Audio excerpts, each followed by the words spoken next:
Below is a single-scene story, fully expanded in well over 1,500 words, written in a cinematic, emotional style. The entire story takes place in one continuous moment, no scene breaks, no dialogue formatting, just one powerful unfolding scene. The denial did not arrive loudly. It came quietly, in the way humiliation often does, wrapped in politeness, disguised as procedure, delivered with a smile that never reached the eyes. The airport gate was alive with motion, a river of rolling luggage and impatient footsteps, yet in that moment everything seemed to slow as the boarding agent's hand hovered over the scanner and then stopped. The woman standing before the counter had already extended her boarding pass, her posture calm, her expression composed, the kind of stillness that comes from years of learning not to react too quickly.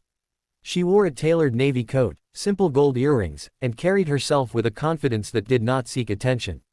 First-class boarding had just been announced, and she had stepped forward with the rest of the small group, blending in without effort.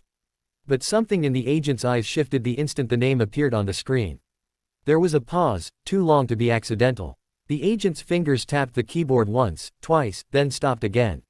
Around them, passengers continued moving, boarding passes beeping cheerfully as others were waved through. The woman waited, patient, accustomed to delays, accustomed to systems that moved slowly when they wanted to. The agent finally looked up, her smile tightened, and she gestured slightly to the side, indicating that the woman should wait. No explanation was offered, no apology, just a subtle redirection, as if this were the most natural thing in the world. Minutes passed. The first-class line thinned. A man in a wrinkled blazer was waved through without hesitation. Another passenger laughed with the agent, exchanging small talk, then disappeared down the jet bridge. The woman remained standing to the side, her boarding pass still in her hand, the unspoken question hanging in the air. She glanced at the screen behind the counter, which still read first-class boarding in bold letters. She checked her pass again, not because she doubted it, but because she had learned that sometimes people needed proof repeated twice before they believed it. Finally, she stepped forward again, gently placing the boarding pass on the counter. The agent's eyes flicked down and back up, and this time the smile vanished completely. The agent said something brief, something rehearsed, something about a seat reassignment, and a system issue, her tone clipped and final. The woman listened without interrupting, her face unreadable. Around them, a few nearby passengers slowed, sensing tension the way animals sense a change in weather. A man behind her frowned. A woman clutched her purse a little tighter. The agent slid the boarding pass back across the counter, not meeting the woman's eyes. The implication was clear: step aside, you do not belong here. The woman did not raise her voice. She did not argue. She simply stood there, absorbing the weight of the moment, the familiar sting of being quietly told no, of being reminded that credentials and tickets and achievements sometimes mattered less than perception. She could feel the heat rising in her chest, not anger exactly, but something heavier, the exhaustion of having seen this before. She stepped aside once more, this time fully out of the boarding lane, and watched as the final first-class passengers were waved through. The gate area grew quieter as the general boarding groups were announced. People glanced at her, some with curiosity, some with discomfort, some with indifference. She felt invisible and hyper-visible all at once, standing there with a first-class ticket that suddenly seemed theoretical. What no one around her knew, what the agent certainly did not know, was that this woman had spent her life mastering moments like this. She had learned early that power did not always announce itself, that the most influential people in a room were often the quietest. She had built a career not on loud declarations but on precision, on preparation, on knowing exactly when to act. The airport noise washed over her as she reached into her coat pocket and withdrew her phone, her movements unhurried. She did not rush. Rushing would suggest desperation, and she was not desperate. She scrolled calmly, thumb moving with practiced ease, and selected a contact saved simply under a first name.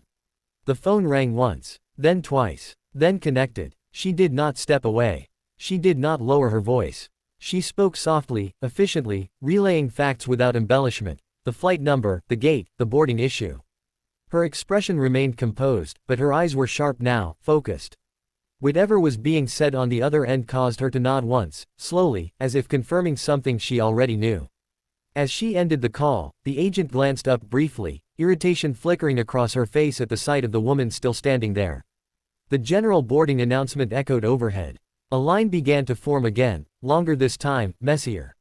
The woman remained exactly where she was, just to the side of the counter, neither obstructing nor retreating. She was waiting. The change came subtly at first. A supervisor approached the gate, her stride brisk, her expression serious. She leaned in toward the agent, speaking quietly but firmly, her eyes flicking between the screen and the woman standing nearby. The agent's posture stiffened. Her fingers hovered over the keyboard again, this time moving faster, more urgently. The supervisor straightened and turned fully toward the woman, her face now carefully neutral, professional. The surrounding passengers sensed a shift. Conversations paused. A few people leaned slightly closer, pretending to adjust bags or check phones while listening. The woman met the supervisor's gaze evenly, offering no smile, no challenge, just presence. The supervisor gestured toward the counter, indicating that the woman should step forward.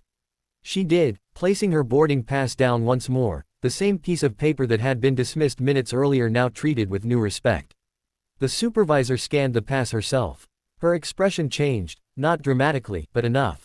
A subtle tightening around the eyes, a brief inhale. She glanced at the agent, then back at the woman. Something unspoken passed between them, a recalibration of assumptions. The supervisor nodded once, then turned to the agent and said something that caused the agent's face to flush, color rising quickly up her neck. The agent reprinted something, hands shaking just slightly, and slid a new boarding document across the counter. This time, it was accompanied by an apology, delivered stiffly, as if forced through clenched teeth. The woman listened, accepted the paper, and said nothing. She did not need to. The balance of power in the space had shifted so completely that words were unnecessary. But the moment was not finished. The supervisor did not leave. Instead, she stood there, addressing the agent again, this time with a firmness that could not be mistaken. Other staff members had begun to notice, gathering subtly, pretending to busy themselves nearby. The woman stood quietly as the conversation unfolded around her, the airport hum continuing as if nothing extraordinary were happening, even as something very important was. The supervisor gestured toward the jet bridge, then toward the agent's terminal. The agent nodded repeatedly, her earlier confidence gone. The supervisor then turned back to the woman, her tone now careful, respectful, offering assurances that went beyond the seat itself. The woman acknowledged them with a slight nod. She did not gloat. She did not smile. Vindication, for her, was not about triumph, it was about correction. As she finally walked down the jet bridge, first-class boarding long finished, the space seemed different. A few passengers avoided her gaze. Others watched her with something like awe. One woman offered a small, approving smile. The woman walked steadily, her heels clicking softly against the floor, each step measured. She took her seat without ceremony, placing her bag carefully in the overhead bin, smoothing her coat as she sat. Only then, as the aircraft door closed and the hum of the engines deepened, did she allow herself a quiet breath. Not relief, she had never doubted the outcome, but acknowledgement. Moments like these were never just about a seat. They were about being seen, about systems being forced to confront their own blind spots, about reminding the world that assumptions could be expensive. The plane taxied forward, and outside the window the airport lights blurred into lines of gold. The woman looked out, her reflection faintly visible in the glass, and allowed herself the smallest smile, not for what had been taken back, but for what had been demonstrated. Power did not need to announce itself. Sometimes, it simply waited, made one call, and let the world adjust accordingly.